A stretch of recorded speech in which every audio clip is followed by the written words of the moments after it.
राम राम सा आप देखने लग रहे हो केबीपी न्यूज़ राजस्थान।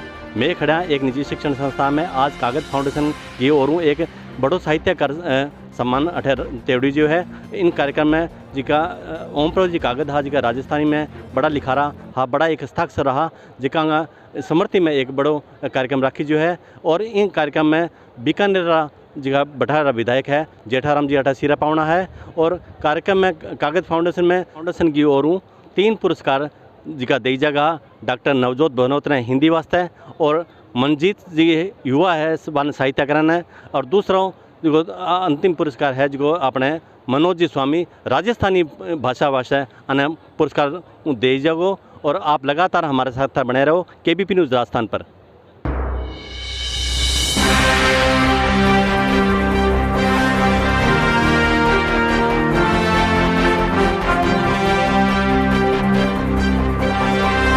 हनुमानगढ़ में कागज फाउंडेशन कानून आज राजस्थानी व हिंदी से जुड़ेला साहित्यकारों सम्मान कीजियो।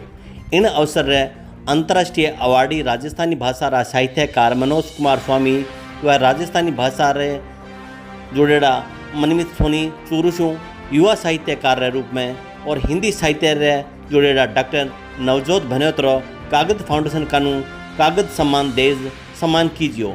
इन अवसर मौके कार्यक्रम की अध्यक्षता करता थका कागज फाउंडेशन रा अध्यक्ष श्रीमती भगवती देवी पुरोहित कागज ने बीकानेर पश्चिम रा विधायक जेठाराम व्यास सिरे पावना रहा।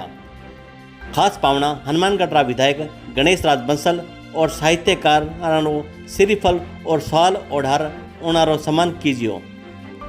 इन मौके क्षेत्रीय विधायक गणेश राज बंसल व कागज फाउंडेशन रा सचिव डॉक्टर राजेश चड्ढा और भाजपा रा जिला अध्यक्ष दविंद्र पारिक व नगर परिषद रा सभापति सुमित रणवा और भटनेर पोस्ट रा मालिक संपादक गोपाल झा सहित बड़ी संख्या में और बड़ी हस्तियां इन मौके और गणमान्य लोग पहुंचा। देखो एक खास रिपोर्ट आप रहे चैनल माथे केबीपी न्यूज़ राजस्थान रहे।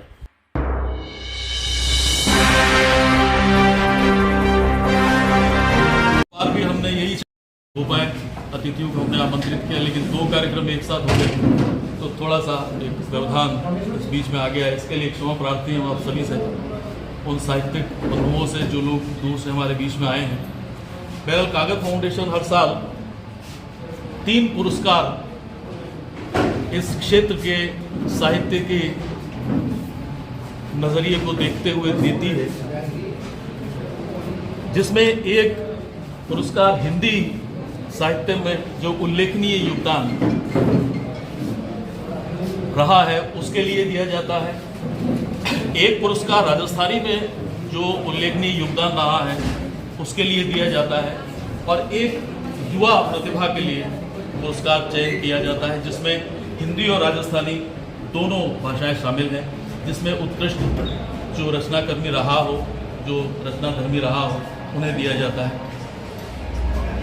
भाई ओम पुरोहित कागज का दिन 12 जुलाई का दिन है, लेकिन आज इतवार को देख करके ये कार्यक्रम रखा गया कि सब लोग उपस्थित हो पाएंगे और उसी के अनुरूप गंगानगर से हमारे बीच में अतिथि पहुँचे हैं, दूर से भी पहुँचे हैं।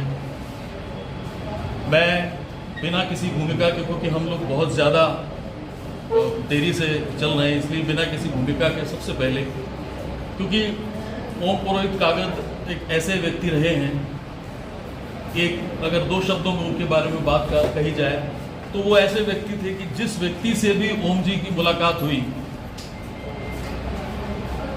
उस हर व्यक्ति को ये लगता रहा कि ओम जी के मुझसे ज़्यादा निजी संबंध तो किसी को हो ही नहीं सकते। और ये जो क्वालिटी है ये ओम पुरोहित कागज के व्यवहार में, स्वभाव में तो था ही था, उनके रचना कर्म में भी दिखाई देता है। अगर आपने उनको पढ़ा है तो, नहीं पढ़ा है तो पढ़ने का आग्रह करूँगा मैं उनसे। हम सब लोगों के मित्र रहे हैं, लगभग 4 दशक तक मेरे साथ ही रहे। मेरे साथ में हम लोग बेरोजगारी के दौर से लेकर के पढ़ाई के ठीक बाद में, इसी तरह जितने लोग यहाँ बैठे हुए हैं, आशु भाई बैठे हुए हैं, डॉक्टर साहब बैठे हुए हैं, अरुण जी, संदेश जी बैठे हुए हैं, सब लोगों का, भरत भाई है, सब लोगों के साथ में ऐसे संपर्क रहे हैं। भाई नरेश मेहन हैं जो चूँकि एक ही स्थान पर रहते हुए जिनका जो नित्य प्रति मुलाकात होती थी, चाहे वो साहित्यिक गतिविधियों को लेकर के हो या किसी समाज की गतिविधि को लेकर के हो या स्पोर्ट्स की गतिविधि को लेकर के हो, उन सब पर चर्चा होती थी। तो मैं बहुत संक्षेप में भाई नरेश मेहन से कहूँगा कि वो पूरे कागज़ पर अपनी बात कहें, लेकिन उससे पहले मैं अतिथियों का स्वागत माल्यार्पण के साथ में करवाना चाहूँगा। नरेश जी से आग्रह है।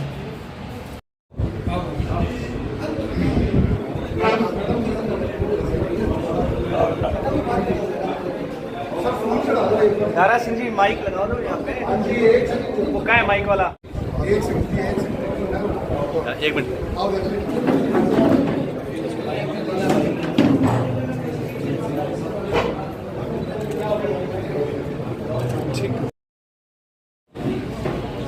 भाई नरेश बहन से आग्रह है कि हमारे आज के जो अतिथि हैं गणेश बंसल जी विधायक,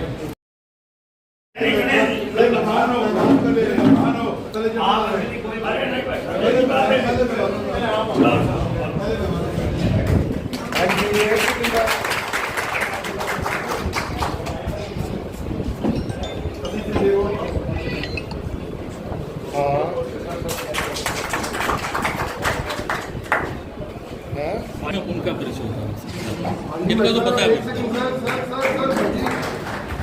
हाँ सर, एक मिनट।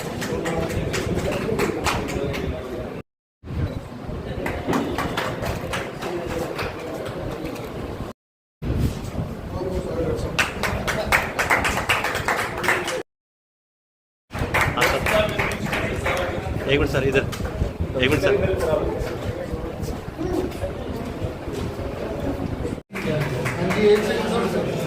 क्षेत्र में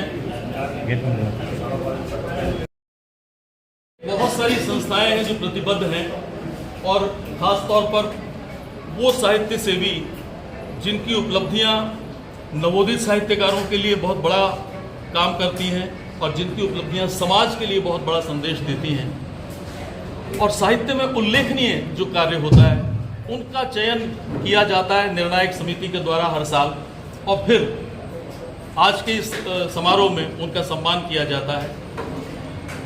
ये जो निर्णायक समिति रही आज के दिन, इस साल वर्ष 2024 का जो कागज फाउंडेशन सम्मान समारोह है उसके लिए डॉक्टर कृष्ण कुमार आशु उसमें एक निर्णायक समिति के सदस्य रहे, भाई नरेश मेहन उसमें एक सदस्य रहे और गोपाल झा इस निर्णायक समिति के सदस्य रहे हैं। और उस निर्णायक समिति ने वर्ष भर में जो गतिविधियां साहित्यिक हुई हैं उनका एक अवलोकन, विहंगा अवलोकन जिसको हम कहते हैं, किया और फिर उसके बाद में ये निर्णय लिया गया। हिंदी के लिए, हिंदी साहित्य में आलोचना एक ऐसी विधा है जिसको कि सही मायने में यहाँ डॉक्टर अनाराम जैसे और डॉक्टर नवजोत जैसे, संदेश जी जैसे और डॉक्टर अरुण जैसे लोग बैठे हुए हैं, जानते हैं कि आलोचना एक ऐसी विधा है जिसको सही मायने में स्वतंत्र रूप से विधा ही माना नहीं जाता। हालांकि इतने बड़े आलोचक जिनके बारे में हम चर्चा करें, डॉक्टर रामविलास की बात करें, नामवर सिंह की बात करें, ऐसे आलोचक हुए हैं, लेकिन धीरे धीरे आलोचना कृति से हट करके और व्यक्ति पर आ गई, यानी कृतित्व को छोड़ दिया गया और व्यक्तित्व पर आ गया।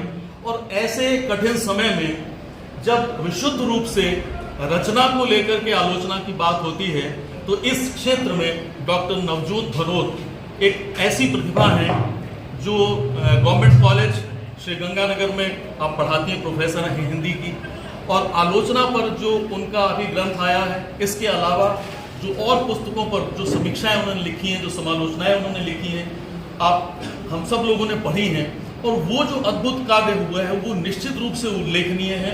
और एक ऐसा काम है जिसको पढ़ करके, जिन आलोचनाओं को पढ़ करके हम कृति को पढ़ने के लिए, सही मायने में अगर समालोचना हम पढ़ें तो कृति को पढ़ने के लिए अगर बेचैन नहीं हो तो वो आलोचना किसी काम की नहीं होती।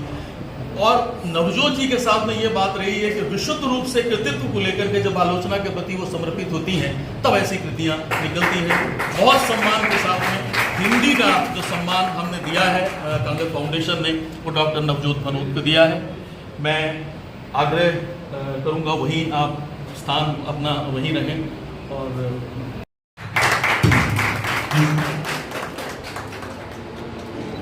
इस क्षेत्र में पिछले कुछ समय से, चाहे वो जिस योगदान को, जिस रचना काम को राजस्थान साहित्य अकादमी ने, राजस्थानी साहित्य अकादमी ने और केंद्रीय एकेडमी ने भी जिसको समझा, जाना, और उसके बाद वो उस व्यक्ति को लेकर के बहुत संजीदा हुई और पिछले समय में न जाने कितने पुरस्कार उस व्यक्ति को मिले हैं।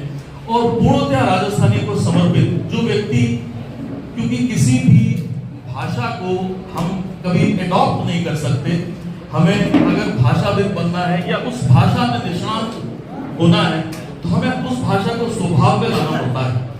और मनोज स्वामी ऐसा नाम है जिसने राजस्थानी भाषा को न सिर्फ जो व्यक्ति स्वभाव में लेकर के आया है, उसके लिए ऐसे ऐसे क्रांतिकारी काम किए। आज भी उनकी अखबार है और उसमें एक पृष्ठ पर पूरा का पूरा राजस्थानी कृति की, किसी राजस्थानी कृति की समीक्षा चलती है। और ये बहुत बड़ी बात है। बहुत सम्मान के साथ भाई मनोज स्वामी से मेरा निवेदन है। मनोज जी कृपया एक बार आ जाए, आपको माला पहनाई जाए विधिवत रूप से।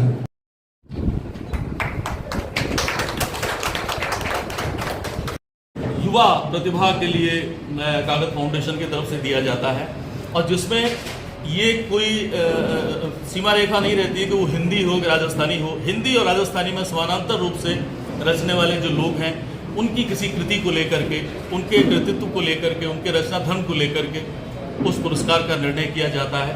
हमारे बीच में चूरू के मूलतः निवासी हैं और सीकर में आप पढ़ाते हैं, LLM हैं, लॉ क्लासेस पढ़ाते हैं और RJS के लिए बहुत एकदम बड़ी शिद्दत से लगे हुए हैं। और मुझे ऐसा लगता है जैसे मैंने मनमीत सोचा भी था कि आज के कार्यक्रम में हमने मनमीत के नाम एक ऐसे साहित्यकार के तौर पर बुलाया है।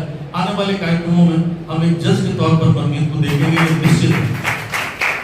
मनमीत एक ऐसे कवि है, हिंदी कविता में अभी एक ही किताब उनकी आई है, लेकिन हिंदी कविता में अगर सही मायने में मेरी नजर से, अगर मैं थोड़ा बहुत जितना मैंने पढ़ा, उसमें जब मनमीत को पढ़ा तो मनमीत ऐसे कवि हैं आज के दौर में कि अगर हम कविता लिखना चाहते हैं तो शायद मनमीत हमारे लिए आइडियल हो सकते हैं। एक युवाओं के लिए, जो नवोदित लोग हैं, उनके लिए मनमीत आइडियल हो सकते हैं। और वो आइडियल इसलिए हो सकते हैं कि कविता हो, कहानी हो, कोई भी विधा हो, उसमें सिर्फ ऑब्जर्वेशन काम करता है। आपका नजरिया क्या है, आपका दृष्टिकोण क्या है, और मनमीत का जो ऑब्जर्वेशन है वो इतना माइक्रो है कि वो अद्भुत है। उसकी कविता को पढ़ करके ही जाना जा सकता है। बहुत स्नेह के साथ में, बहुत सम्मान के साथ में मनमीत का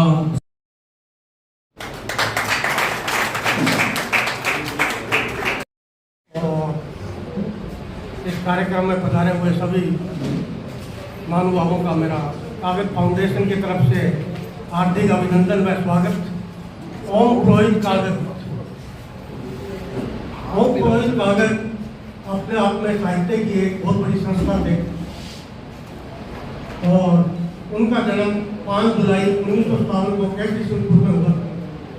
जब वो बच्चे थे तो वो क्या है, कागज उठा के थोड़ा बहुत लिखते रहते थे पेंसिल से। और जब भी कोई किसी कागज की बात होती तो उसके नाना जी पूछते कागज क्या है, कि कागज ओम के पास है, इसलिए उसका नाम उन्होंने कागज ही रख लिया। तभी से उनका नाम ओम प्रोहित कागज पड़ा। ओम प्रोहित कागज ने दर्जनों पुस्तकें लिखी है। धूप क्यों सेकती है, आदमी नहीं है, बात को थी, फेंकती है कृष्णा, और इस प्रकार से कई महत्वपूर्ण कविताएं उनकी राष्ट्रीय स्तर पर बड़े बड़े पत्र पत्रिकाओं में प्रकाशित होती हैं। मैं लंबा समय ना लेके उनकी एक मशहूर कविता है, जब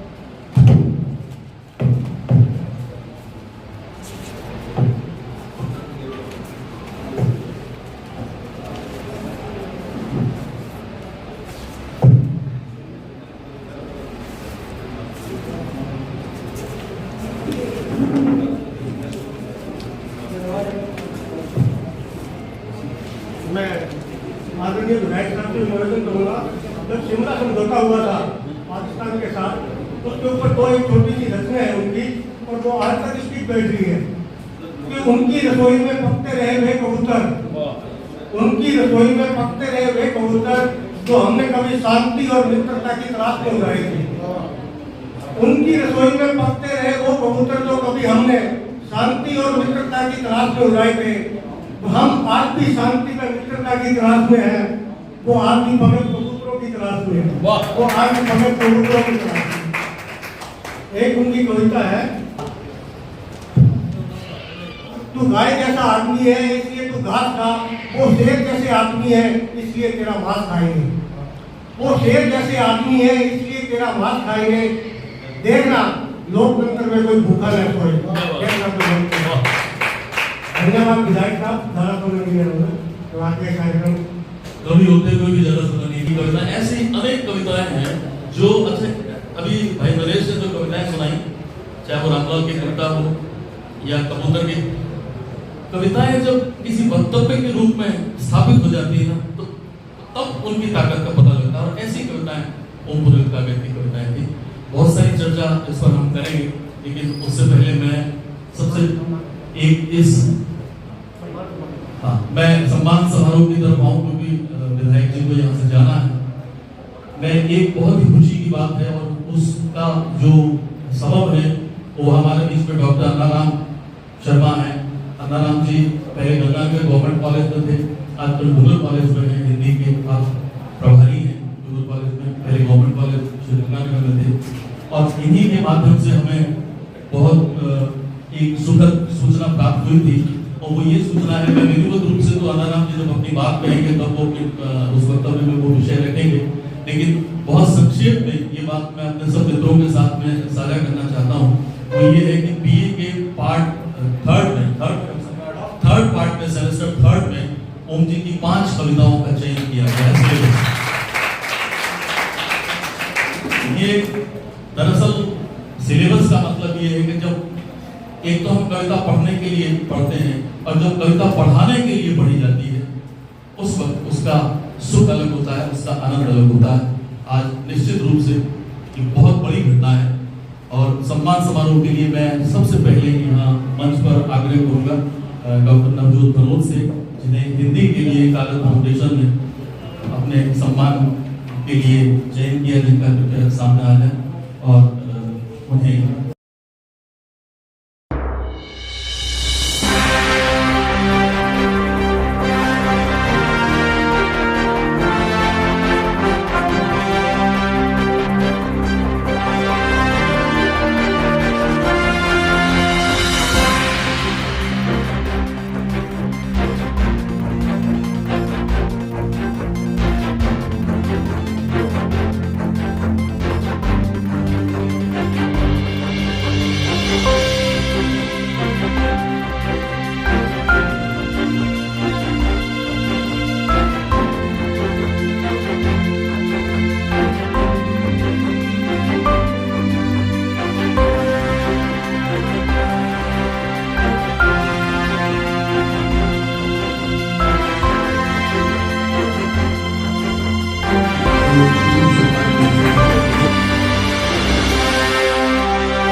डॉक्टर नवजोत भनोत से आग्रह को कृपया मंच पर, और मनमीत से आग्रह है कृपया मंच पर, और मनोज जी से आग्रह है।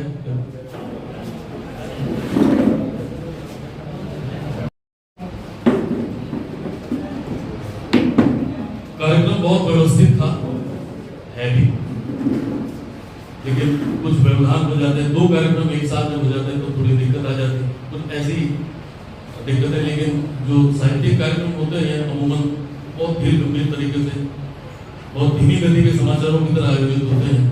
लेकिन आज चूंकि राजनीति का कुछ हस्तक्षेप रहा तो वो कार्यक्रम अपना अलग था। इस वजह से लेकिन असली शक्ल में वो कार्यक्रम, ये अच्छी बात है कि विधायक जी हमारे बीच में अतिथि के तौर पर,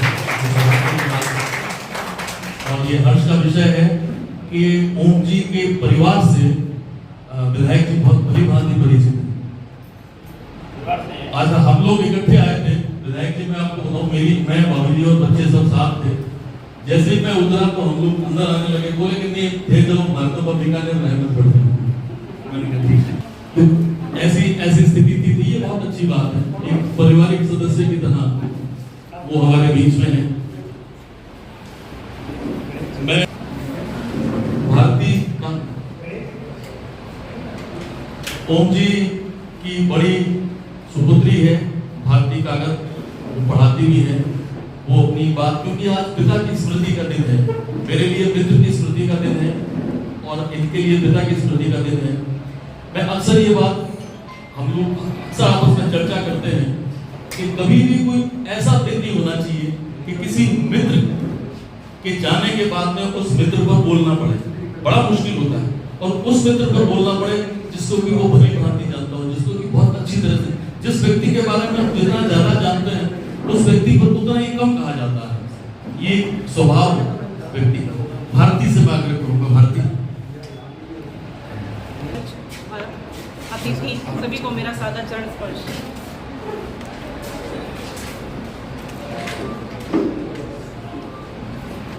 पिता अपनी बेटी के जीवन में क्या मूल्य रखता है, ये शायद शब्दों में कहना व्यर्थ है।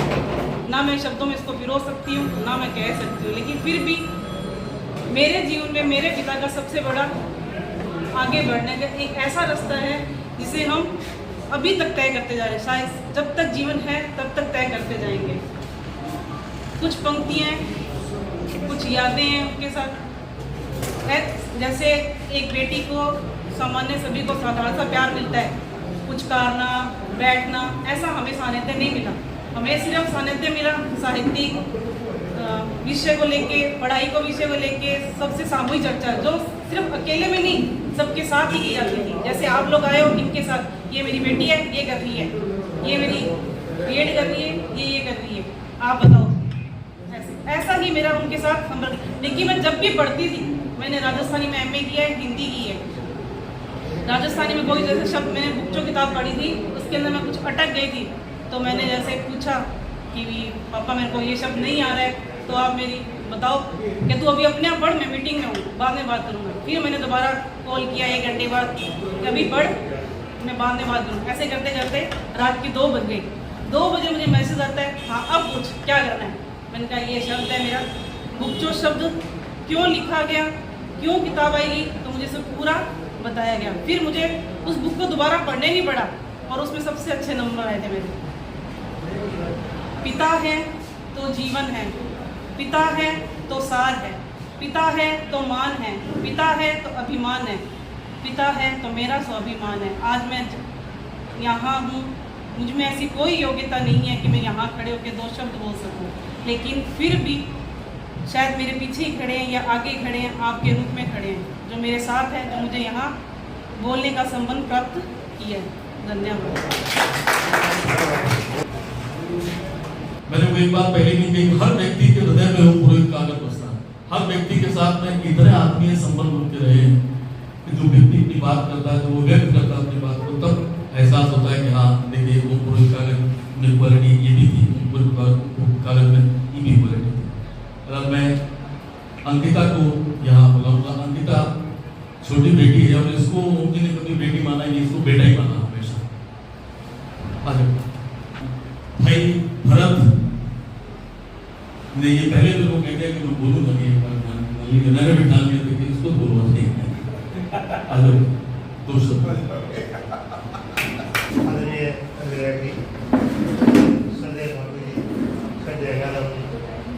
मेरे तीनों साहित्यिक मित्र जिनको आज पुरस्कृत किया जा रहा है, सबसे पहले तो मैं आप सबको बधाई दूंगा, क्योंकि कम समय में मुझे अपनी बात कहनी है।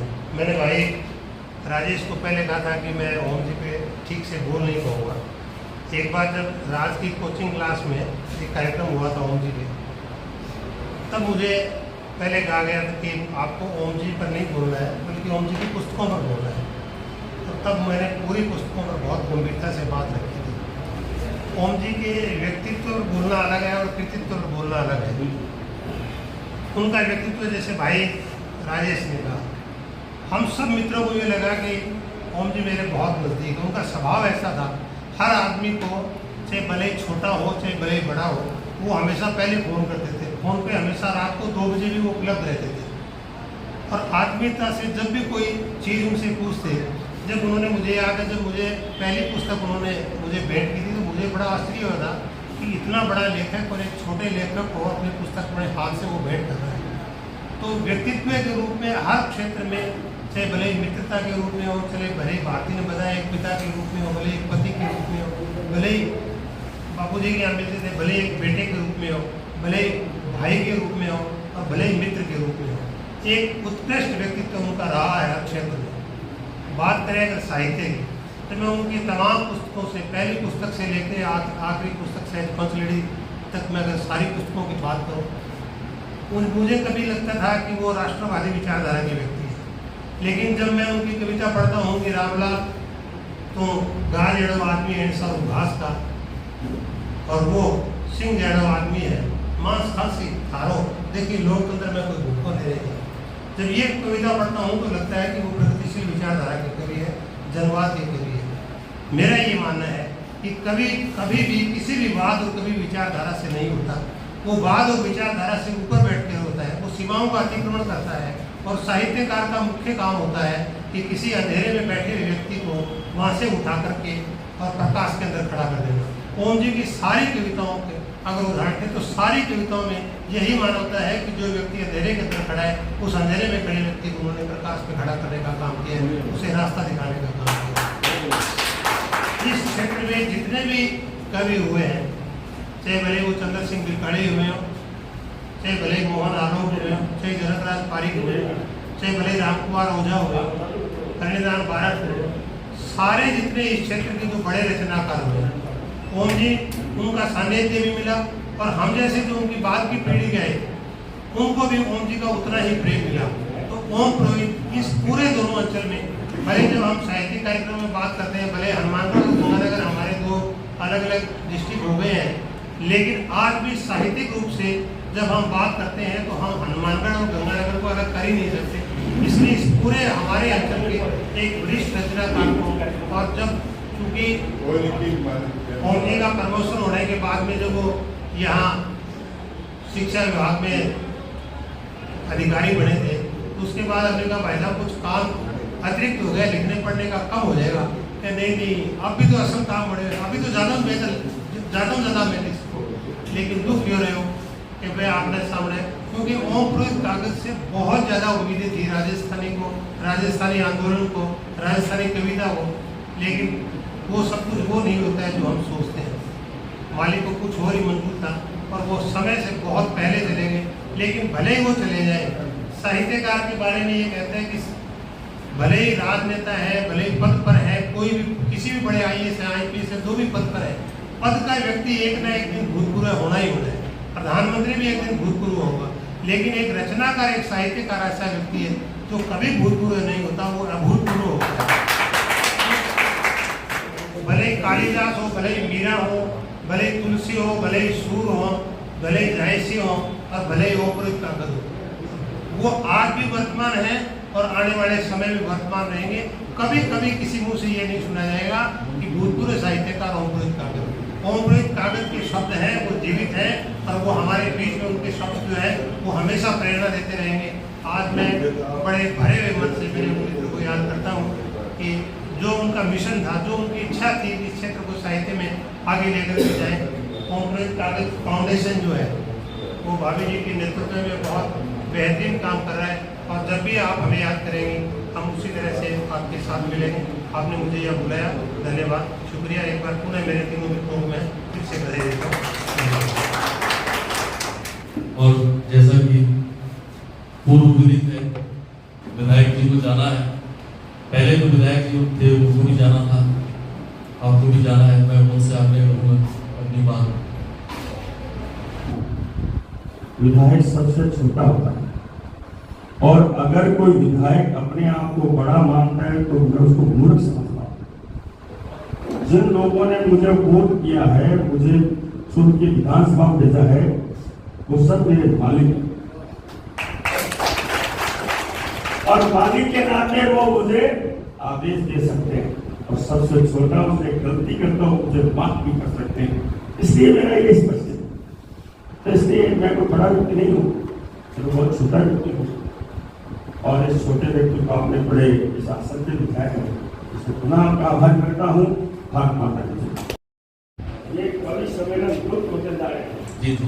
तो इस बीकानेर के स्थापना दिवस की पूर्व संध्या केवल बीकानेर के कवियों का हमारे यहाँ स्वर्गीय ओम जी राजपुरोहित की स्मृति में जो रखा, मुझे बहुत अच्छा लगा साहित्यकारों के बीच में बैठकर, और यहाँ जो साहित्यकार हैं, कवि हैं, उनकी छोटी बातें सुनी, तो यह भी मैं सौभाग्यशाली हूँ कि हमारे ही परिवार के एक दामाद ओम जी कागज, जिनकी स्मृति में ये कार्यक्रम था, मैं उसमें शामिल हुआ, मुझे बहुत अच्छा लगा, इसलिए मैं उनका भी आभार व्यक्त करता हूँ।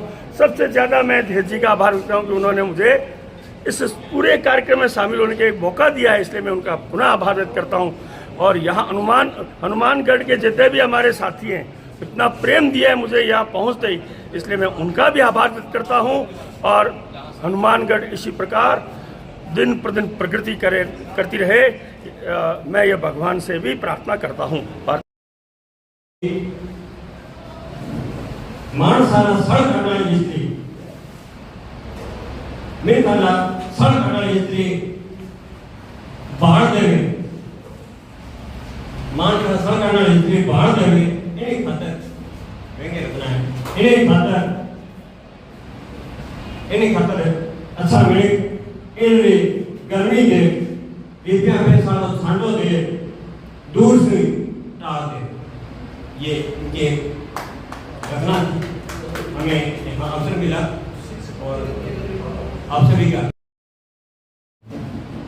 और ओम जी की कविताओं में जो कोई आकाश चित्र है या काली बंगाल को लेकर के कुछ ऐसी कविताएं हैं जिसकी हम बात करते थे कि जिस नजरिए की, जिस ऑब्जर्वेशन की, आपको 18-19 शायद कविताएं हैं उसकी, काली बंगाल है ना, बहुत 21 कविताएं हैं, 21 कविताएं हैं।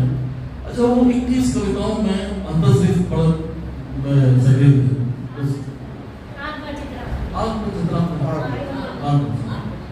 उसमें संकलित है, तो वो काली बंगाल को लेकर के किसी व्यक्ति की सोच इस स्तर पर जा सकती है, वो नजरिया अद्भुत है। उन कविताओं को आप जरूर पढ़ें, अभी समय नहीं है कि उस तरफ बात करें।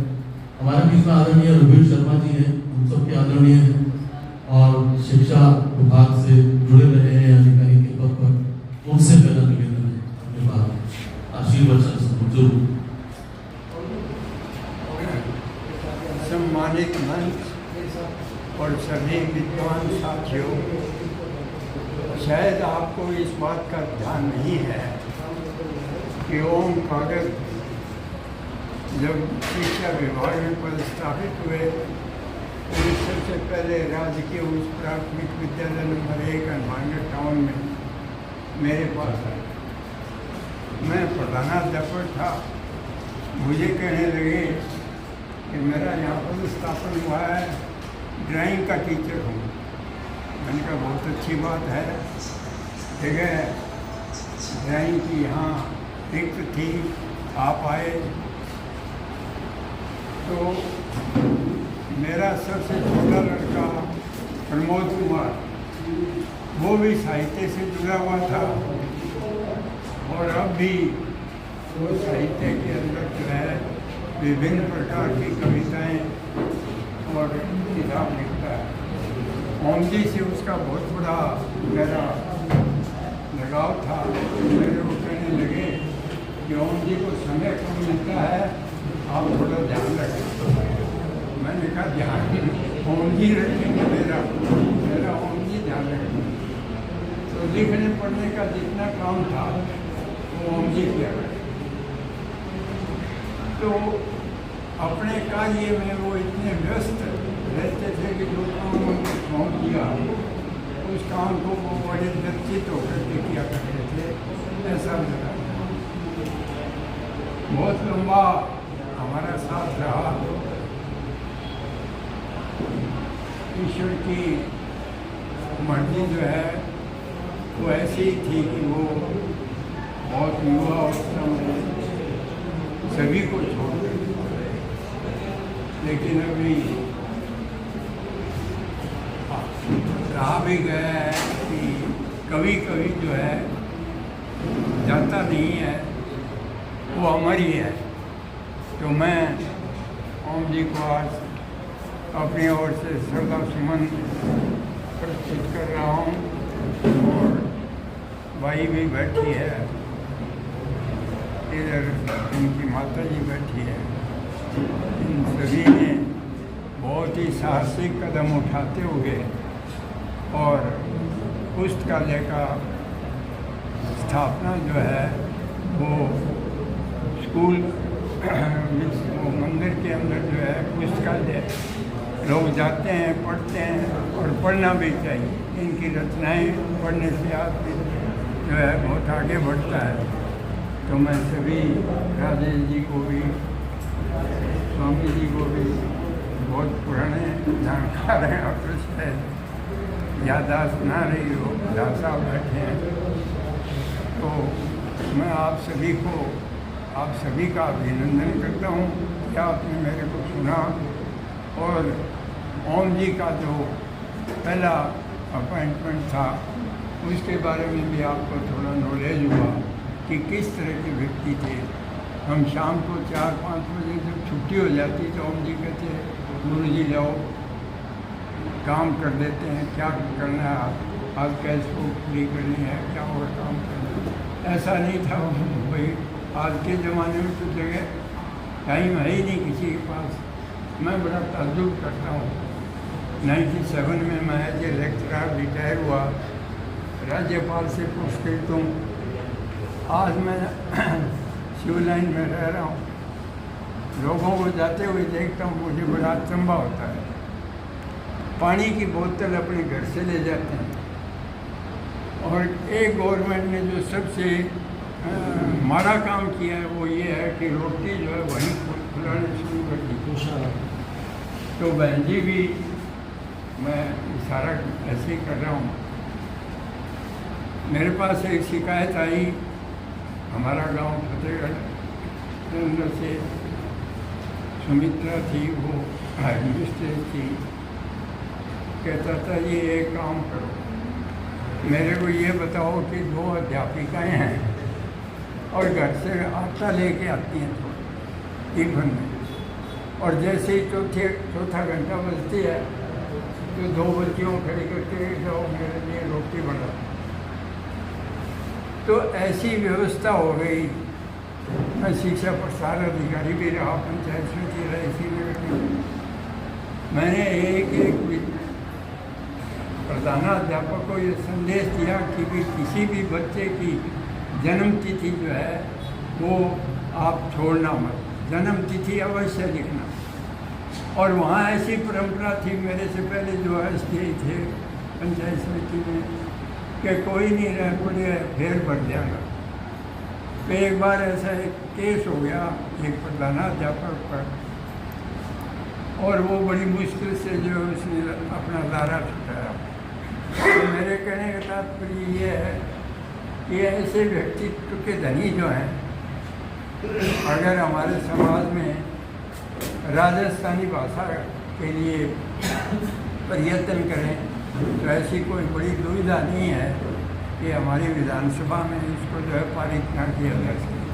तो मैं आशा करूँगा राजस्थानी भाषा के ये स्वामी जी बैठे हैं, नरेश जी हैं, इसका प्रयास करें। ऐसा कोई कार्य नहीं है जो कार्य ना हो सके। अभी जेठाराम जी आए थे आपके सामने कि मेरे को तो वोट इसीलिए दिए हैं कि मैं 24 घंटे जो है, तो काम करने वाले को कोई बड़ी मुश्किल नहीं है। और अगर वहाँ विधानसभा में जाकर के ऐसे ही कह दे कि ठीक है जी कोई बात को नहीं कर देंगे वो, तो भाषा को आगे बढ़ाने के लिए हर व्यक्ति को प्रयत्न करना होगा, इसमें दो राय नहीं।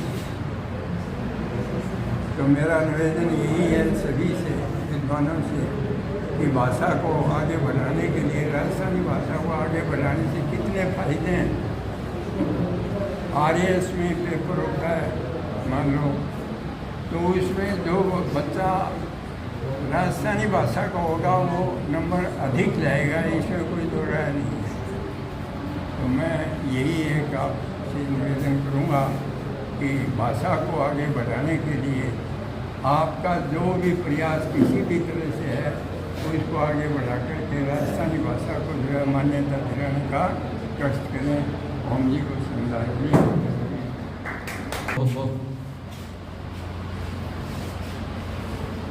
मैं भाई शिवराज भारती से अगर कहूँ बहुत संक्षेप में, क्योंकि यहाँ मौजूद हर आदमी चाहता है कि मैं अपनी बात आज के दिन कम से कम रख पाऊँ, तो वर्ष भर चर्चा होती है, क्योंकि वो पूरे कागज किसी एक दिन में बंद करके रहने वाला व्यक्तित्व भी नहीं, पूरे वर्ष भर चर्चा होती है। भाई शिवराज।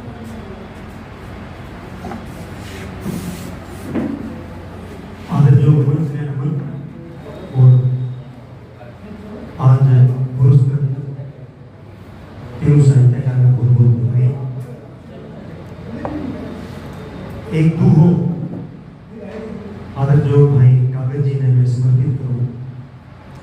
बीसरा यानी बीसरे कागज थारी री, बीसरा यानी बीसरे कागज थारी प्रीत, अपना यत अरहेत री घाली गेरी री, अपना यत अरहेत री घाली गेरी री।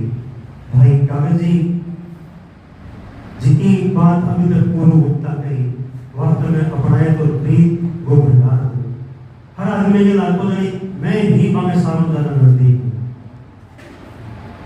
बामे बारे में अपना जिको डिप्लोमा का एक सूरज में दीपक दिखाने की बात है, बामे सौभाग्य का चर्चा करना मैंने सौभाग्य मिलो माध्यमिक शिक्षा बोर्ड राजस्थान अजमेर के पाठ्यक्रम के संपादन में। तो अटल जी का दिवंगत रचनाकार ने लिया, भारत जी है, दीपाली जी, हनुमान जी दीक्षित, हमें संगे संगे पूज्य भाई ओमपुरी कागज जी की रचना भी प्रयास करो। और आज राजस्थानी गोजी को माध्यमिक शिक्षा बोर्ड को पाठ्यक्रम में हमें बाकी लघु कथा पढ़ाई जाए।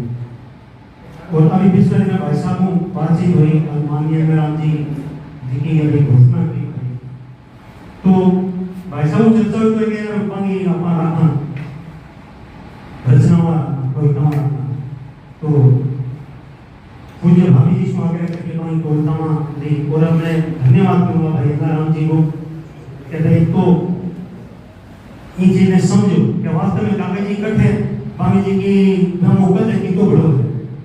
आज को केवल राजस्थान में हनुमानगढ़ और गंगानगर अंचल का एक कवि नहीं है, केरली अंचल का साहित्यकार नहीं है, वहां पर बहुत बड़ो है।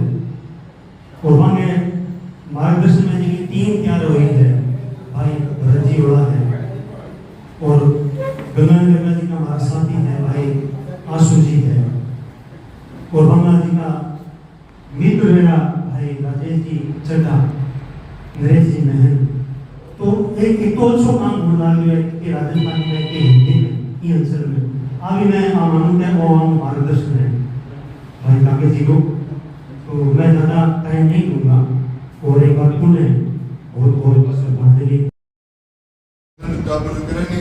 रोड़ा पहुंचावे कोई केक रहे मास्टर है या मॉनिटर है वो मन का पूरा है साहित्य के अंदर जिको कुछ जगह ये चीजें कि एक दूसरे ने सुहावे कौन एक दूसरे ना के देखे कौन सुहावा बड़ा स्थिति ओम जी का के आज होता तो कोई नहीं होती सगला करता इन चीजों में आके देखे मोटा साहित्यकार हो गया इसका मोटा साहित्यकार बड़ा बैठे डॉक्टर बत्तीवाला बैठे मैं एक बात में उसके नए विकार है, लेकिन मैं दावा के साहिब हूँ, मैं आप बात महसूस करिए कागज से उनका नहीं कोई छू कौन करता। और आज बहुत ही माड़ी हालत है और दुखदायी पक्ष है। कागज जी माने एक नारो दियो राजस्थान की हो तो राजस्थानी बोलो सबको वो माने कागज जी को दिए है आज से महीने वो समग्र हो गया मैं त्रियों ने बर्ता करा लेकिन अपन राजस्थान में जाए दिल में अपन बैठ भाषा बोलता नहीं, शर्मा है। बहुत ही दुख की बात है मेरे लिए बात। सारा जना गया और एक थाल मैं बताऊं एक बेचे क्यों जमा कागज जी के धंधी की वोट कौन कर सके, क्यों कौन कर सके, पढ़ाई कौन करो, मैंने सम्मानित कर रहे हैं खातर कौन कर रहे, मेरे लिए कोई सम्मान कौन नहीं, मेरे लिए कागज जी कार्ड दे पास का अपना वर्तन ले क्या रहे कि मेरे को कमी थे कि गेड़ा हो तो 45 डिग्री तापमान तो हरदम ही रहे सत्या में और बैठे जाके 2 घंटा लेट जाता कि लोग भी तो वो तो कोई टेबल बनाने गेड़ सो जाता को तो पसीना पसीना हो रहा है बैठे तो मेरे संग को हरदम रहा। पर याद रखियो मित्रों, मरणों जीनो सब ने एक मिनट की जिंदगी है, एक पल बाद में आप हमें सोचा विद्वान गुरुजन बैठे अपने दर साफ बात को तारी याद उसी गोपाल जी झा भाई साहब मैंने कुछ समय रहना मौका मिले ऊर्जावान व्यक्तित्व ने मैं निमन करूं आपको ढेर बोल कि मैं देख दूं कागज जी आज आपा मेरा पोता थारा पोता आपा मर्जी सनी दंडोत करनो सपना भूल जाइयो कि मेरे कोई मेरा पोता दंडोत करेगा, मैं प्रसंग देने जाएगा दूसरों पर मैं प्रसंग ही कह रहा हूँ दंडोत करेगा कौन करेगा, और वो भी कल्याण भूमि में कोई कौन करे। साकी पोता की बात करूं जिसका क्या बड़ो भाग्यशाली वह पोता दादू मरे का पोता दंडोत कर रहे हैं, परंतु कागज जी जना 100 वर्ष हो गया की बात चिता चल रही है और एक जिला कलेक्टर आगे दंडवत पड़े है मेरा क्या है वो चित्राम तिरचिक के पास करना पहले तो अनी मान सम्मान की नहीं कौन मिले तब नहीं कौन मिले आप अभी के लिए तड़पता ही बना है रास्ता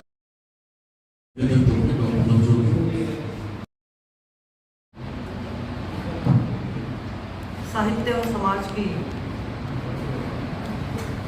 को सुंदर बनाने के लिए प्रतिबद्धता के साथ उपस्थित सम्मानीय मंच और उपस्थित सभी विद्वजनों का मैं नमन करती हूँ। अभी जिस तरह से कार्यक्रम चल रहा है पहले वो अलग तरह का था और अब परिवेश बहुत अलग तरह का हो गया है। ना तो हमें गर्मी लग रही है और पीछे की खिड़कियों से आती हुई हवा हमें बिल्कुल एहसास नहीं दिला रही कि हम बहुत देर से इस कार्यक्रम के लिए प्रतीक्षारत थे और ये कार्यक्रम पहले कुछ और तरह का हो चुका। सबसे पहले तो मैं ये कहना चाहती हूँ कि कागज जी अपनी ऊर्जा के साथ बल्कि पूरी ऊर्जा के साथ एक सशक्त ऊर्जा के साथ हमारे बीच में उपस्थित है, ये मैं महसूस कर रही हूँ। हालांकि ये कार्यक्रम इस तरह से हो गया, सभी जिस तरह से उन पर बातचीत कर रहे थे तो मुझे ऐसा एहसास हुआ कि जिस तरह से हमारी शारीरिक और मानसिक अवस्थाएं बदलती हैं, शायद उनकी ऊर्जा की ही ये वजह है कि वो जो 2 तरह की धाराएं होती हैं, एक तो बहुत मानो एक सूर्य होता है एक चंद्र होता है और उसके बीच की स्थितियाँ होती हैं। मेरी स्थिति ऐसी ही हो रही थी, मेरा बिल्कुल भी मन नहीं कर रहा कि मैं कुछ बोलूं, बस जो कुछ मेरे आसपास है उनको सुन लूँ, उनको बोलूँ। अन्नाराम जी यहाँ उपस्थित हैं, वो मेरे भाई की तरह से हमेशा रहे हैं और बाकी सबके साथ भी बहुत मधुर संबंध यहाँ मुझे लग रहे हैं। तो ऐसे कुछ औपचारिकता की बात यहाँ ना तो मैं कर सकती हूँ ना मुझे करने की आदत है। सबसे पहले तो मैं परिवार को बहुत धन्यवाद देना चाहती हूँ कि उनकी धर्मपत्नी और उनकी बच्चियों और उनके परिवार की ऊर्जा के रूप में वो हमारे बीच में उपस्थित हैं। सबसे बड़ी बात ये है कि किस तरह से उनकी ऊर्जा उनको उदारता की ओर आगे बढ़ा रही है। और दूसरे हमारे जो लेखक महोदय हैं, लेखकों के बीच उनकी ऊर्जा निरंतर रहेगी, हमेशा बनी रहेगी, उसको कोई रोक नहीं सकता। और शब्द की बात तो आप जानते ही हैं कि शब्द हमारे लिए ब्रह्म की तरह से है और शब्दों की ऊर्जा इसी तरह से विकीर्ण होती रहेगी। ये सब मैं उम्मीद करती हूँ। इसी उम्मीद के साथ मैं ये कहना चाहती हूँ कि हमारे आसपास ये जो परिवेश है, मैंने कुछ लिखा था कागज के लिए कि चमक उठे हैं वे आकाश में मानवता का सूर्य और धरा पर सूर्य का उजास बनकर चमक उठे हैं वे आकाश में मानवता का सूर्य और धरा पर सूर्य का उजास बनकर निश्चित ही बहुत अंधेरे के खिलाफ, उनकी पुस्तक का नाम है निश्चित ही बहुत अंधेरे के खिलाफ सूरज पर उतरते रहेंगे वे। उनकी लेखनी कभी न समाप्त होने वाली प्रक्रिया बनकर शामिल रहेगी समय की उपस्थित अनुपस्थित दृश्य अदृश्य पूर्ण यात्रा में। वे सदा बने रहेंगे संक्रमण की जटिलताओं से जूझने के प्रेरक, एक से अनेक होकर अपनी ही निर्मित रंगों की अनूठी दुनिया के इंद्रधनुषों से, मीठे लोगों की शब्द परियों की मिठास से, अंधेरों से खींचकर सामने लाने वाले खास सत्य के प्रकाश से। हम जानते हैं कि किस प्रकार से वो ऐसे रंगों को, ऐसे प्रकाश को, अंधेरे को किस तरह से उजाले में लाने का उनका उनका एक कार्यक्रम था, उनकी एक आदत थी, उनका एक स्वभाव था, वो हम सब इसकी बात कर चुके हैं। मैं तो उनके लिए यही कहना चाहूँगी कि जिन्हें मृत्यु तक छू नहीं पाते, जो सागर की अतक गहराइयों और तारामंडल के मध्य प्रकाश पुंज की तरह चमकते हैं, जिनके अतीत में दिए उपहार भविष्य के कण में सिरते हैं। मुझे लगता है मैंने अपनी बात कह दी, और जहाँ तक बात है इस सम्मान की, ये परिवार बहुत बधाई का पात्र है कि ऐसा व्यक्ति उनके जीवन में रहा है। समाज में, साहित्य में ऐसे व्यक्ति की दिशा जो है बहुमूल्य होती है, और ये परिवार इसी तरह से हम सब मिलकर के इस कार्यक्रम को, इस उपक्रम को आगे बढ़ाते रहे। और मुझे जो सम्मान मिला है मेरे लिए, मैं इसके लायक हूँ या नहीं मैं नहीं जानती, पर मेरे लिए ये बहुत महत्वपूर्ण है। आज मैं इस छोटे सजीले सपनों के टुकड़े की तरह से अपने हृदय में संजोकर अपने साथ ले जाऊंगी, और मैं चाहूँगी कि कागज जी जिस तरह से चाहते थे, उनकी आकांक्षाएँ, उनकी इच्छाएँ और उनकी उदारता को मैं जरा सा स्पर्श कर पाऊँ, तो मैं अपने आप को समझूंगी कि हाँ मैंने उनके लिए कुछ कर किया है। इसी के साथ आप सभी का बहुत बहुत आभार, धन्यवाद। और मैं आगे करूँगा, हमारे बीच में डॉक्टर आराम जी हैं, और ये सूचना जो आज कार्यक्रम के आरंभ में हम तक पहुँची है, जो बीए का पार्ट 3 का जो सिलेबस है उसमें उनकी कविताएँ चली हुई है। आनाराम जी का एक महत्वपूर्ण योगदान रहा है, जिम्मेदारी बनती थी, क्योंकि आनाराम जी ने हनुमान से ही शिक्षा इन्होंने ग्रहण की, एन कॉलेज से, एन कॉलेज के स्टूडेंट रहे। ये जिम्मेदारी और बहुत सुखद सूचना है पूरे कागज परिवार के लिए, हम सब मित्रों के लिए। मैं बहुत सम्मान के साथ, बहुत स्नेह के साथ आग्रह करूँगा डॉक्टर साहब से अपनी बात। सम्मानित मंच और इस हॉल में विराजित समस्त साहित्यकार बंधुओं और बहनों, सर्वप्रथम मैं श्री ओम पुरोहित जी कागज जी को श्रद्धांजलि अर्पित करता हूँ। ओम जी से जो परिचय मेरा हुआ पहला, एक ऐसे जीवन वाले व्यक्ति से परिचय था कि वो परिचय आगे के मेरे पूरे जीवन को बदलता चला गया।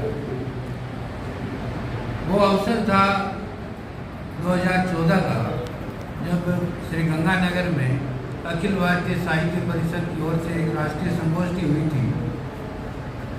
ये जगदम्बा अंध विद्यालय में, अरुण जी जानते इसको। उस कार्यक्रम में ओम जी को सम्मानित करने का निर्णय हुआ था। शीतकाल के दिन थे, बहुत ठंड थी उन दिनों, और सुबह सुबह कोहरा रहता था। ओम जी से दूरभाष पर बात हुई, उन्होंने कहा जो भी हो मैं पहुंच जाऊंगा, आप चिंता मत करो। दूसरे दिन पहले सत्र में उन्हें सम्मानित किया जाना था, और हुआ ये कि वो रात्रि को ही वहाँ पहुँच गए, और रात्रि को पहुँच गए। मुझे सूचना मिल गई थी, लेट पहुँचे थे। मैंने कहा भाई साहब अभी हैं कहाँ आप? कि मैं अभी एक मेरे मित्र हैं, सहयोगी युवा साहित्यकार है कवि, उनके साथ हूँ, और यहाँ धर्मशाला में कुछ कक्ष हमने धर्मशाला में ले रखे थे जो रेलवे स्टेशन के सामने। वो धर्मशाला में ठहरे, और थोड़ी देर बाद में फोन आया उनके साथी का कि भाई साहब का स्वास्थ्य बहुत ज़्यादा बिगड़ गया, उनका बीपी, उनकी शुगर और इतना ज़्यादा उनका स्वास्थ्य बिगड़ गया कि पूरी रात जो है डॉक्टरों से और से वो उनके उपचार करवाते रहे, लेकिन उन्होंने एडमिट होने के लिए मना कर दिया और सुबह नियत समय पर वो उस जगदम्बा अंध विद्यालय के सभागार में आ गए। मुझे आश्चर्य हुआ और सोच नहीं सकता था कि हम जी इस कार्यक्रम में आ जाएंगे, क्योंकि मैंने उनको साफ कहा था भाई साहब आप वहीं विश्राम करना, मैं इस कार्यक्रम से मुक्त होते ही आपके पास पहुंचता हूँ। लेकिन वो उस कार्यक्रम में आ गए और जब वो आए तो अपार ऊर्जा के साथ इस प्रकार मुस्कुराते हुए और सबसे आत्मीयतापूर्ण व्यंजन रखते हुए इतना आनंदित हुए वो कि मैं दंग रह गया कि एक व्यक्ति जो रात्रि को इस प्रकार से पीड़ा से करा रहे थे वो इतने हर्षित और इतने उमंग वाले और इतने जीवट वाले व्यक्ति है। फिर वो पूरे समय कार्यक्रम में रहे, उनका हालांकि हमने उस समय बहुत ध्यान रखा। वो जो उनसे जो मुलाकात हुई मेरी, मैंने कहा आप में इतनी प्रतिबद्धता कैसे आ गई भाई साहब? तो उन्होंने मुझसे फिर बैठ के आधे घंटा मेरी बातचीत हुई। अभी प्रश्नों में जेठानंद जी ने बताई थी कि वो परिवार से जहाँ ससुराल पक्ष है वो कहाँ से आते हैं और क्यों कौन सा उनका दर्शन है। आदरणीय ओला जी ने बताया कि वो प्रगतिशील कवि हैं। निश्चित रूप से प्रत्येक कवि का धर्म होता है प्रगतिशीलता, और इसी प्रकार से ओम पुरोहित कागज भी उन्हीं अर्थों में प्रगतिशील थे जो जीवन को आगे बढ़ाने के लिए अपनी कविता लिखते थे। उनकी कविताएं मैंने पढ़ी, हर कविता में नहीं तो हर 5वीं 7वीं कविता में मुझे ऐसे लगा कि वो जीवन को आगे बढ़ा रहे। मित्रों, जीवन का चित्रण हम सबकी कविताओं में मिलता है, लेकिन जीवन को आगे बढ़ाना या जीवन की स्थापना करने वाले कवि विरले ही देखे जाते हैं। आप कहेंगे कि ये जीवन की स्थापना क्या होता है? जो चित्रण है वही स्थापना। मित्रों, वो जीवन के जितने स्रोत हैं इस मरुस्थल में, उन सभी स्रोतों की तलाश करते हैं। खेत में, उजाड़ में, घर में, माताओं में, बहनों में, पशुओं में, जहां कहीं उन्हें जीवन दिखता है उस जीवन को खोजकर अपनी कविता में खड़ा करते हैं और उसको सत्य कहते हैं। असंख्य ऐसे पात्र हैं जो दिनहीन निराश हो चुके हैं, लेकिन जब वो कविता में खड़े होते हैं तो लगता है इससे बड़ा सशक्त पात्र हो ही नहीं सकता था। उसमें सुगनिया भी है, उसमें देवला भी है, और उसमें वो एक बालिका और उसके पिता है, कृषक पिता भी, जिसका प्रसंग मैं पढ़ता हूँ तो मैं स्वयं मेरी आंखें आंसू हो जाती है। कबीर ने एक जगह एक दोहा लिखा था, साकी सोई आंसू सज्जना सोई लोक विडाई, सोई आंसू सज्जना सोई लोक विडाई, जे लोइन लोई चुए तो जाने हेत हियाई। जब इन लोइन या आंखों से जब रक्त बहने लगे तब मानना कि मुझे तुमसे हृदय से प्रेम, तो जाने हेत हियाई, हृदय से मुझे प्रेम। यह जो आंखों से आंसू टपकने वाला जो प्रसंग है, यह मैंने इनकी कविता में पढ़ा। एक 7 साल की बच्ची है जो पिता से पूछती है कि पिताजी ये बरसात कैसी, बारिश कैसी होती है, और उसके इतने पूछने मात्र से पिता की आंखों से जो बूंदें टपकती है, और वो बूंदें साक्षात बच्ची को समझाने की जरूरत नहीं रहती कि बरसात ऐसी ही होती है। बहुत से प्रसंग इन्होंने वडोदरा को एक गौरव प्रदान किया है। मैंने वडोदरा के चित्रण से संबंधित बहुत से कवियों को पढ़ा है, जो अपने बिरकाली जी उनको भी पढ़ा है, और अपने ओला साहब को भी पढ़ा है, और भी जो राजस्थान की धरती से उठा हुआ कवि है तो और लेखक है तो इस धरा का चित्रण करेगा। लेकिन इस धरा को इस प्रकार से खड़ा कर देना कि किसान अपने आप में गौरव से भर उठे, कि खेत में तमतमाया हुआ दरखत जो है वो भी जीवन की दिशा में पांवड़े भरवाने के लिए प्रतिबद्धता दिखाता हुआ दृष्टिगोचर। एक पेड़ जो खिचड़ी का है, जो अकाल का मारा हुआ बिल्कुल सूख गया है, वो खड़ा है तपती हुई सिकी हुई रेत में। सिकी हुई रेत में वो तपस्वी सा खेजड़ा रूप जो है खड़ा है, और उसकी इच्छा है कि 2-4 पांवड़े निकल आए, तो इस जीवन को 2-4 पांवड़े आगे निकाल दो। तो जीवन के पांवड़े भरवाना, जो जीवन थम चुका है मरुस्थल में, उस जीवन को पांवड़े भरवाने की शक्ति प्रदान करने वाला काव्य है, वह काव्य ओम पुरोहित कागज का है। बहुत सी कविताएं मैंने पढ़ी, थाल शब्द जो पूरे थाल को गालो प्रदान करता है। हमारे ऐसे महती चेतना वाले कलाकार भी उसमें हैं, जिसमें बिल्कुल नवोदित कलाकार भी उसमें हैं। इतना बड़ा संग्रह है, इस राजस्थान में ही नहीं पूरे भारतवर्ष में नहीं आया इतनी श्रृंखला कि पूरे प्रदेश की चेतना को एक साथ भास्कर करने का जो प्रयास रहा ओमजी का, उसने हम सबको दीप्ति दी है, हम सबको पहचान दी है मित्रों। और इसीलिए आज हम मुक्त हृदय से ओम पुरोहित कागज के प्रति नर्सिन है, आंसू बहा है, उनका वियोग हमें व्यथित कर रहा है। हम चाहते हैं, हमारी आकांक्षा है कि एक बार और हम ओम पुरोहित कागज से जीवन में मिलते, लेकिन ऐसा संभव नहीं है। जीवन है, जीवन भाग लघु भी होता है, विराट भी होता है, और विराटता कोई काल से आबद्ध नहीं होती। एक लघु जीवन भी बहुत विराटता प्रदान करता है। छोटी सी अल्पायु लेके आए और इतना विराट काव्य उन्होंने दिया। अकाल और विभीषिकाओं पर और मरुस्थल की पीड़ाओं पर ऐसा काव्य, जीवंत काव्य मुझे दूसरा नहीं दिख पड़ा।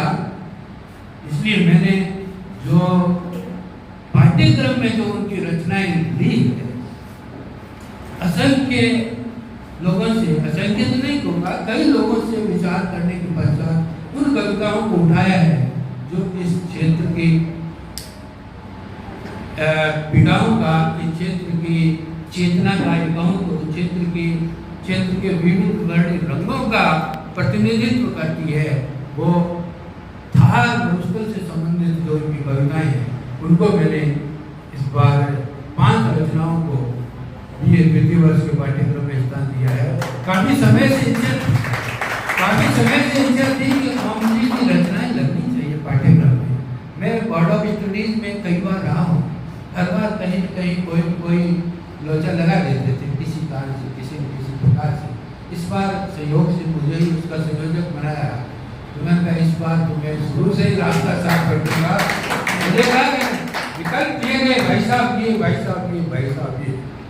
एक मैंने तर्क दिया, मैंने कहा जीवित लोगों की एक भी रचना नहीं लगाऊं, और केवल जो हमारे मध्य नहीं है, अब इसके आगे सब विरोध करते हैं मित्रों।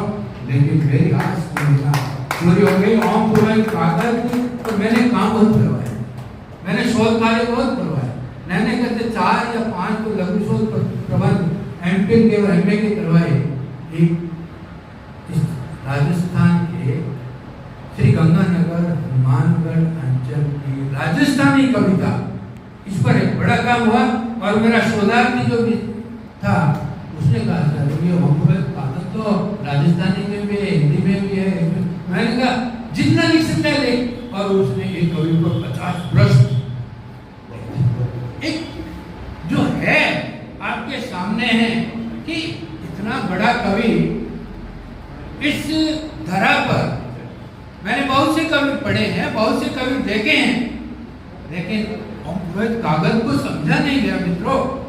एक कविता जो मैंने पाठ्यक्रम में लगाई है, उस कविता को मैं आपके समक्ष प्रस्तुत करता हूँ। अच्छा, बात थी, इस कविता को बाद में प्रस्तुत करूंगा, बात थी वरुंधरा को पारो देने की, राजस्थानी भाषा को आंदोलन और उसको ऊंचाइयां प्रदान करने की।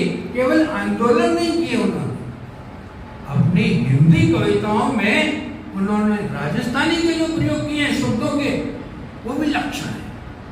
एक कविता की 4 पंक्तियां, क्या है आंट, क्या है आंट जो बरसती नहीं है इस धरा पर पल भर भी छांट, जो बरसती नहीं है इस धरा पर पल भर भी छांट। ये तो पहली बात, ये आंट शब्द है। ये हिंदी में जब आंट शब्द आता है, ये कविताएं चूंकि फेसबुक पर और वेबसाइट पर और कहें कि यूट्यूब पर चढ़ चुकी है, इस नए मीडिया में आ गई है, तो जो ये आंट शब्द जहां जाएगा, हिंदी के पाठक उसको पढ़ेगा तो आंट को खोजेगा, और इस आंट की खोज न केवल पाठक में होगी, अभी तो इस आंट की खोज स्वयं कागज जी करते हैं कि जहां जहां आंट है मनुष्य के बीच, पृथ्वी के बीच और उस छांट के बीच, उन सारी आंटों को वो तलाश करते हैं कि मूल खामी यहाँ है, जो प्रकृति और जगत के मध्य जो संबंध थे, उन संबंधों के विच्छिन्न होने का परिणाम है कि ये आंट लग गई है और यहाँ पर छांट नहीं बरस रही है। दूसरा एक शब्द है पल भर में छांट, एक छोटा सा शब्द है, छांट के लिए पल भर नहीं आएगा, विशेष 2-4 छांट आ सकते, लेकिन कवि कहता है पल भर में छांट।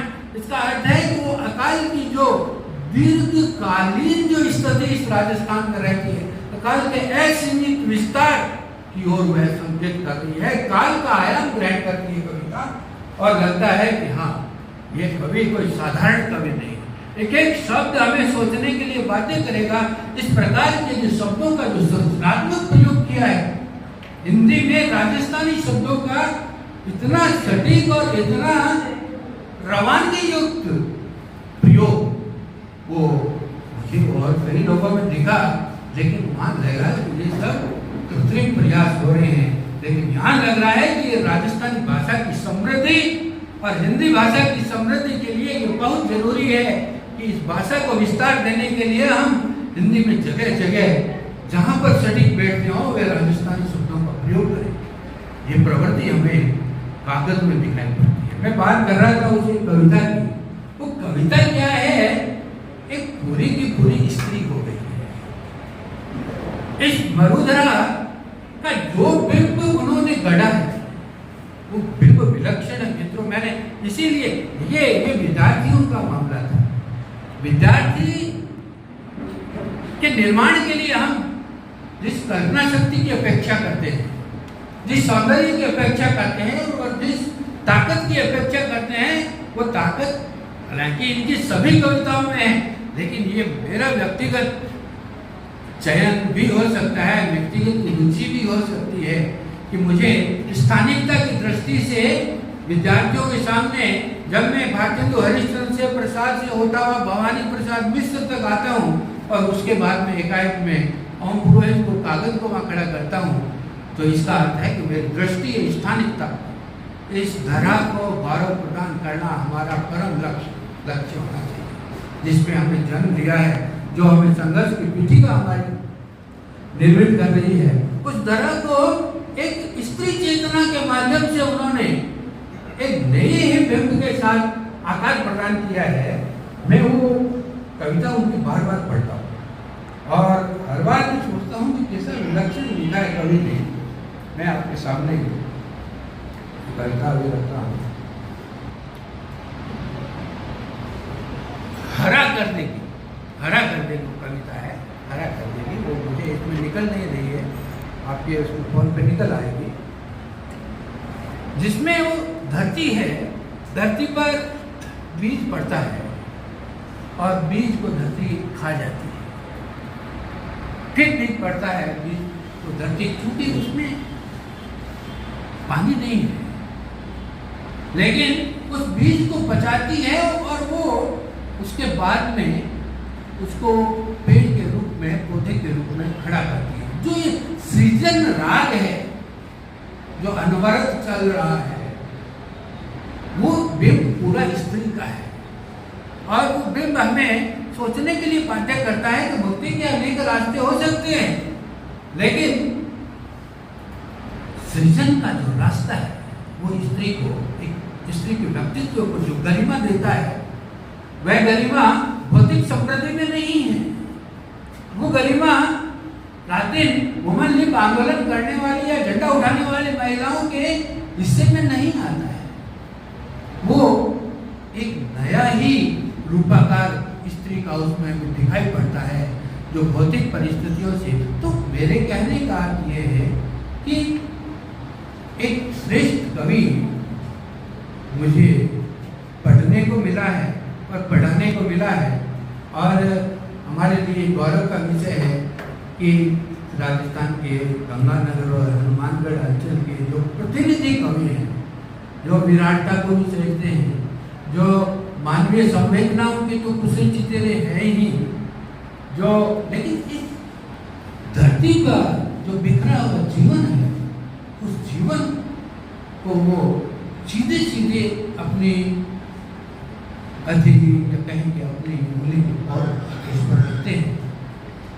ऐसा मेरा सोचना है कि इन दृष्टियों से हमें ओम पुरोहित भगत की कविता को पढ़ने और पढ़ाने पर अधिक ध्यान देना चाहिए। ओम जी की कविताओं के चयन के लिए भाई कृष्ण कुमार आसिफ ने भी बहुत प्रयत्न किए, और शिवराज जी भारती को भी कहा, और सब बहन जी जो है भगवती जी, इनका भी काफ़ी सहयोग रहा। 5 कविताएं जो सिलेक्ट हुई, आशा करता हूँ कि उसके सुपरिणाम आएंगे और नई पीढ़ी के निर्माण की दिशा में हम अपनी अपेक्षाओं के अनुसार सही उतरेंगे। नहीं करते 1 साल में 1.5 लाख विद्यार्थी पढ़ेंगे, यदि 5 साल में पाठ्यक्रम रहा तो ये 10 लाख तक ये संख्या जाएगी। हमारे प्रिय कवि को 10 लाख नई पीढ़ी के पाठकों द्वारा पढ़ा जाना बहुत अच्छा सुपरिणामकारी होगा, ऐसी अपेक्षा की जा सकती है।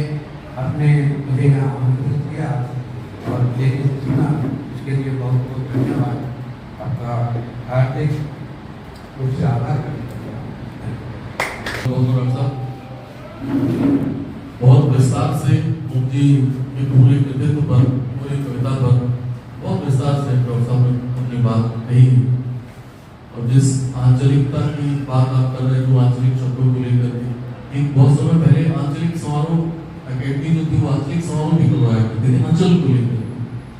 तो 1989 की बात है, 1979-80 की बात है। हमने 4 मित्रों ने मिलकर के संकलन का संपादन किया था मनोधरा के नाम से, जो जिसमें एक मैं था और ओमजी थे, एक नरेश विद्यार्थी जो पिछले बार सेवागत हो गए, और एक भाई संतोष। और उस काव्य संग्रह के साथ में उस समय में ओमजी राजस्थान पत्रिका के संपादकता हुआ करते थे, बेरोजगारी के दौर का समय है सबका, और नरेश जी की अपनी एक दुकान हुआ करती थी।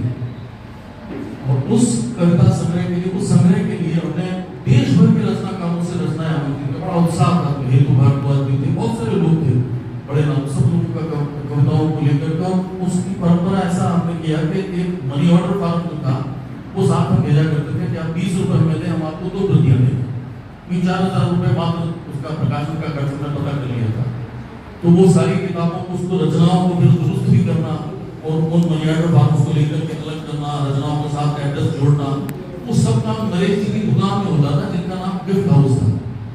तो कुल मिलाकर के 1-1.5 महीना हमने वो काम किया उस किताब के लिए। जो हमने वो मूल पांडुलिपि शाहदरा दिल्ली किसी पब्लिकेशन को भेज दी, जयपुर में और बीकानेर में प्रकाशन बहुत कम थे, वहाँ भेज दी।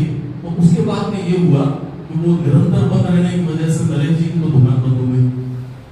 ओम जी को ये पूछा गया, क्योंकि दूसरा अखबार नवीस कोई है क्या पत्रिका के लिए, तो आपके पास तो टाइम नहीं। और मैं जब अपने प्राइवेट स्कूल में यहाँ जाती थी, उनके विद्यालय में गया, तो उन्होंने मुझे धन्यवाद कर दिया। बहुत ये जीवन उस व्यक्ति में था, लेकिन उसके बावजूद वो सब हुआ। और उसके बाद पहला उत्तर भारत में पहला आंचलिक समारोह था जो अकादमी ने हनुमानगढ़ में करवाया था।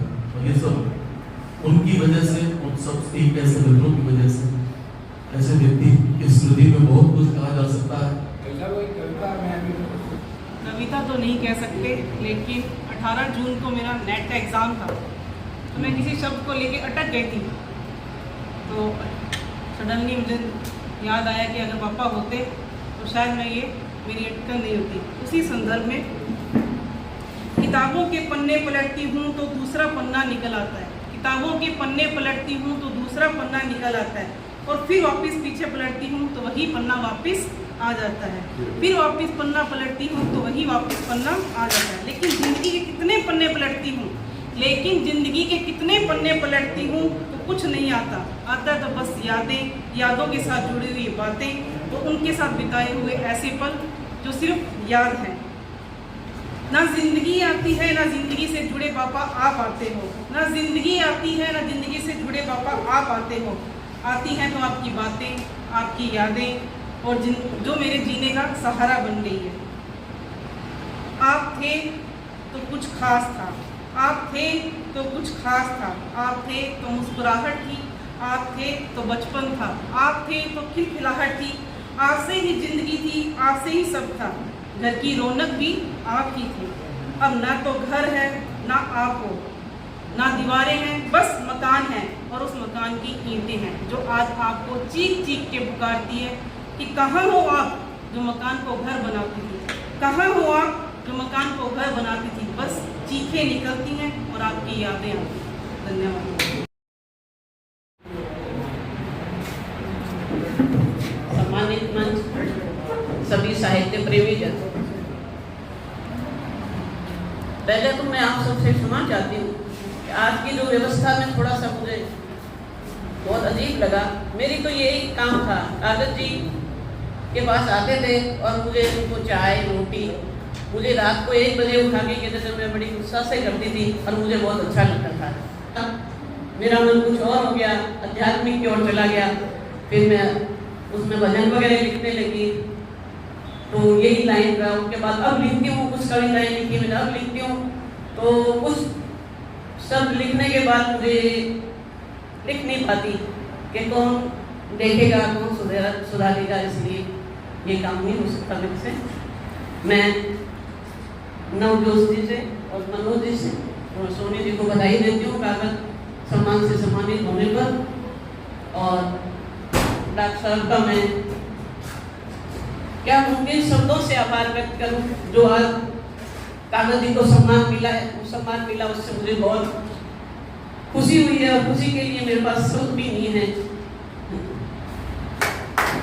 मैं आग्रह करूँगा और इजीली और नरेश महल से और डॉक्टर कृष्णाशु से और हमारे विशिष्ट अतिथि डॉक्टर नानाम जी को स्मृति चिन्ह देकर सम्मान।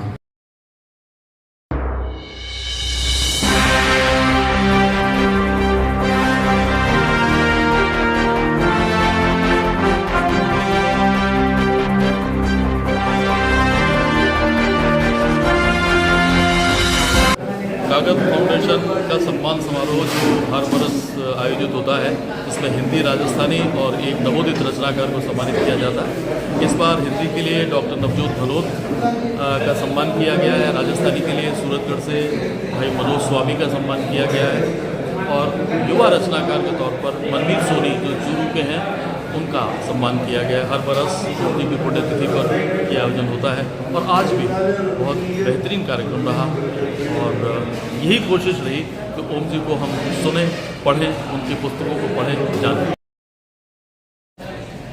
आज ये आपको सम्मान मिला, आपको कैसा लग रहा है? बहुत अच्छा लगता है। सबसे पहले तो मैं परिवार को, साहित्य परिवार को बधाई देना चाहती हूँ कि उनकी वो हमारे बीच में नहीं है, उसके बावजूद इतना बड़ा उपक्रम कि उनकी साहित्यिक सेवाओं को, उनकी सोच को, उनकी उदारता को, उनके जीवन आदर्श को आगे ले जाकर कहाँ पहुँचाना चाहते हैं, ये बहुत बड़ी बात है। आज के युवाओं को आप क्या संदेश देना चाहती हैं साहित्य के माध्यम से? साहित्य के माध्यम से मैं यही संदेश देना चाहती हूँ कि साहित्य जीवन होता है, और अगर हमें ये देखना चाहिए कि अगर जीवन से कहीं अलग हो रहे हैं, या जीवन के बीच में कहीं कोई दरार पड़ रही है किसी भी तरह की, इंसान अगर इंसान को से दूर हो रहा है, तो वो सब मुझे नहीं होने देना चाहिए। ये सारा पूरा कर्तव्य जो है एक साहित्यकार का बनता है। आज का यह जो कार्यक्रम है, ये ओम पुरोहित जी कागज की स्मृति में आयोजित था। इसमें ओम पुरोहित कागज के काव्य से संबंधित जो विचार है वो कवियों ने प्रकट किए। ओम पुरोहित कागज इस मरुधरा के गौरव हैं और उन्होंने मरुधर जीवन के जितने पक्ष हो सकते हैं उन सभी पक्षों को रेखांकित किया है। समकालीन राजस्थानी कविता में जो विविध आयामों से युक्त लेखक है उनमें से एक ओम पुरोहित कागज है और कागज जी की इसी विशेषता को आगे बढ़ाने के लिए और जन जन तक पहुंचाने के लिए महाराजा गंगा सिंह विश्वविद्यालय की BA द्वितीय वर्ष के पाठ्यक्रम में अर्थात तीसरे सेमेस्टर में ओम पुरोहित कागज की 5 कविताओं को लिया गया है और इससे राष्ट्र निर्माण की दिशा में एक नया आयाम खुलेगा ऐसी अपेक्षा की जा सकती है। आज कागज साहित्य सम्मान दिया गया है 3 साहित्यकारों को, और आज के नव युवकों को आप क्या संदेश देना चाहती है? साहित्य अकादमी से जुड़े या जैसे भी है कागज सम्मान के नवयुवकों को मैं यही संदेश देना चाहती हूँ कि ये साहित्य पढ़ने से ही उनको अपनी जो लाइन है उसका रास्ता बनेगा। साहित्य पढ़ने के लिए उनको मैं प्रेरित करूँगी और भगवान से मैं शुभकामनाएं। कागज जी को सम्मान है, हमारा तो के सम्मान है। मैं कागज जी का ये समझ के बंगा पीछे लगू। हाँ बे माने जी को मारे गालिया भाषा की मान्यता की लड़ाई बा में लड़ रहा जद ताई राजस्थानी भाषा राजभाषा नहीं बने, राजस्थानी भाषा 8वीं अनुसूची में शामिल नहीं हुए। ओम पुरोहित जी कागज जी ने सच्ची श्रद्धांजलि जिस दिन उसी जिस दिन है दोनों काम उसी इससे पहले ठीक है मान सम्मान चलता रहे, वो आशीर्वाद है मैं 3 आशीर्वाद के रूप में लूँ। और जिस दिन भाषा ने मान्यता मिल से 20 दिन साची श्रद्धांजलि ओम पुरोहित जी कागज जी ने राजस्थान के लोगांगी राजस्थानी कक्षों से जय राजस्थान